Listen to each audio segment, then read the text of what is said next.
আসসালামু আলাইকুম। আজকে আপনাদের সামনে কাংসা পিএমডির ইম্পর্টেন্ট একটা ভিডিও নিয়ে আসলাম। আমরা এই রোলারটা চেঞ্জ করব। এটা কাটা রোলার। অনেক সময় স্ল্যাব বাটন লাগাইলে এই কাটা রোলারটা লাগাইতে হয়। আমরা এখন রিপ শিলাবো, এই জন্য প্লেন রোলারটি লাগিয়ে নেব। এখন কিভাবে আমরা পাল্টাবো তা অবশ্যই মনোযোগ সহকারে দেখবেন। যারা আমার চ্যানেলটা এখনো সাবস্ক্রাইব করেনি অবশ্যই করে নেবেন পরবর্তী ভিডিও পাওয়ার জন্য। চলুন আমরা কাজ করি। আমরা সর্বপ্রথম আমরা টি-স্টার অথবা নিডল ড্রাইভার দিয়া আমরা এই লকটা খুলে নেব। লকটা খুলিয়ে নিলাম। এখন আমরা রোলারটা বাইর করব। এখানে একটা ওয়াশার আছে, তারপরে আমাদের এখানে 3 নাম্বার এলিঙ্গি আছে, একটা 3 নাম্বার এলিঙ্গি নাট আছে। 3 নাম্বার এলিঙ্গি নাটটা লুজ দিয়ে নেব, পুরোটা খুলতে হবে না, এটা হালকা লুজ দিয়ে নেব। লুজ দিয়ে নিয়ে আমাদের এখানে একটা মাইনাস স্ক্রু নাট আছে, আমরা এই নাটটা খুলে নেব। খুলে নিলাম। এখন আমাদের রোলারটা বাইর করে নিতে হবে। আমরা হালকা বাড়ি দিলাম, দেখেন এদিক দিয়ে বাড়াই যাইতেছে। আমরা অনেকদিন থেকে খুলি না, তার কারণে অনেক জ্যাম। আমরা এটা খুলে নিলাম। আমাদের কাজ হবে এটা বাইর করে নেব। আর এই পাশে একটা আছে বেয়ারিং, বেয়ারিং দুটো বাইর করে নিলাম। এখন আমাদের এই মাইনাস স্ক্রু নাট এটা খুলতে হবে। মাইনাস স্ক্রু নাটটা আমরা এখানে 3টা নাট আছে, 3টা নাটই খুলে নিতে হবে। এখন আমাদের এই রোলারটা ধাক্কা দিয়ে বাইর করে নিতে হবে। আমরা ধাক্কা দিয়ে বাইর করে আলাদা করে নিলাম, বেয়ারিং থেকে আমরা বাইর করে নিলাম। এখন আমরা প্লেন রোলারটা লাগাবো। এই প্লেন রোলারটা লাগানোর আহ, একটা ভাও আছে, একটা সিস্টেম আছে। দেখেন এই দিক দিয়া ড্রেন করা আছে, তা অর্থাৎ মানে এই গ্যাপ আছে, কাটা আছে। এই গ্যাপটা আমরা ভেতর সাইডে দেবো। বেয়ারিং কিন্তু উল্টা ভাও আছে, আপনারা চাইলে এইভাবে চেক করে নিয়ে লাগাইতে পারেন। এটা ঘুরবো এদিকে, তার মানে আমাদের এটা ভেতর দিকে দিতে হবে।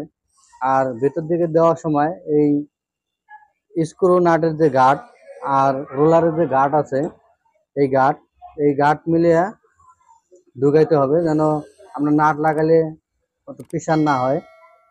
এটা এখানে আমরা লাগিয়ে নিলাম, নাটটা লাগিয়ে নিলাম, এই বেয়ারিংটা লাগিয়ে নিলাম। এখন আমরা নাট লাগাবো। এখানে আমাদের 3টা নাট আছে, 3টা নাটই লাগিয়ে নিতে হবে, যেন আপনাদের রোলারটা উল্টা না হয়। উল্টা হলে আবারও পুরোটাই খুলতে হবে। এই জন্য একবারে দেখে নিয়ে খুলবেন, যেন খুলে লাগাবেন, যেন আপনাদের পরবর্তী আবার খোলা না লাগে। দেখা গেল আমি রোলার ঘুরে বাউ উল্টা দিকে, আমি লাগাইছি বাউ দিকে, তাহলে সমস্যা। 3টে নাট 3টে নাট আমি লাগিয়ে নিলাম। এখন আমার কাজ হবে বেসের মধ্যে লাগাবো। বেসের মধ্যে লাগানোর আগে এখানে আমার এই যে রোলারের যে শেপটা আছে, এই শেপটা ঢুকিয়ে নিতে হবে। শেপটা ঢুকিয়ে নিলাম, আর এটা এই পাশে দিয়ে নিলাম। খুবই সহজ, আপনারা চাইলে খুব সহজেই পাল্টাইতে পারেন। আমার ভিডিওটা একটু লং হইতে পারে, মনোযোগ সহকারে দেখবেন। এখন আমরা এখানে লাগিয়ে দেব। উল্টা ভাও আছে, আপনারা যদি আবার মেশিন থেকে খুলে এনে এইভাবে লাগান তাহলে কিন্তু হবে না। এই আপনারা এখানে একটা দেখেন পাত্তি গার্ড আছে, এই গার্ডটা আপনার হাতের বাম সাইডেই থাকবে। এইভাবে লাগিয়ে নিয়ে আমরা এই শেপটা ঢুকিয়ে দেব। আমার এখানে দেখেন বুশ নাই, বুশটা আমার এখানে আছে, সমস্যা নাই, বুশ থাকলেই হবে। আমি এটা ঢুকিয়ে নেব। ঢুকিয়ে পুরোপুরি ঢুকিয়ে নেওয়ার আগে এখানে পাত্তি আছে, এই পাত্তিটা অবশ্যই এখানে দিয়ে নিতে হবে। এই পাত্তিটা এখানে দিয়ে নিতে হবে দুটোর মাঝখানে। লাগিয়ে নিলাম। এখন প্লেন রোলারটা লাগিয়ে নিলাম। এখন দেখেন এইদিকে ঘুরে, এদিকে এদিকে ঘুরবে রোলারটা। এদিকে যদি ঘুরে তাহলে আমার রোলার ঠিক আছে। এটা এইভাবে খেলতে হয়।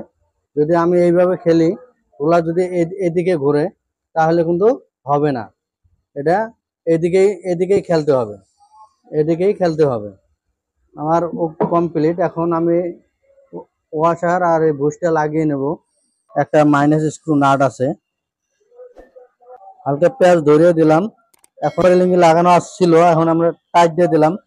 এখন এই ওয়াশার আছে, ওয়াশারটা ঢুকিয়ে দেব। আর এই সার্কেলের ক্লিপটা আমরা প্রথমে খুলছিলাম, ওটা লাস্টে লাগিয়ে দেব। দিয়ে এখন আমরা হালকা একটু বাড়ি দিয়ে নিলাম। এই সাইডে আমার নাট লুজ আছে, তো এই জন্য ওইদিকে বাড়তে গেছিল। এখন আমরা চাইলে এটা মেশিনে লাগিয়ে দেব, মেশিনে লাগাইলেই চলবে, এখন আর সমস্যা নাই। কিন্তু আমার এখন ইজি হয়ে গেছে, বেশি টাইট হয়ে গেছে, একটু আমরা লুজ দিয়ে নেব। লুজ দিলে রোলারটা আমরা মেশিনে লাগাইলেই আমাদের কমপ্লিট হবে। আমার চ্যানেলটা এখনো যারা সাবস্ক্রাইব করে নেয় অবশ্যই করে নেবেন পরবর্তী ভিডিও পাওয়ার জন্য। দেখেন আমাদের রোলারটা এখন কমপ্লিট, আমরা চাইলে মেশিনে লাগিয়ে নিতে পারবো। এখন আমরা এই রোলারটা খুললাম, আপনারা চাইলে খুব সহজেই পাল্টায় নিতে পারেন। ভিডিও দেখার জন্য ধন্যবাদ।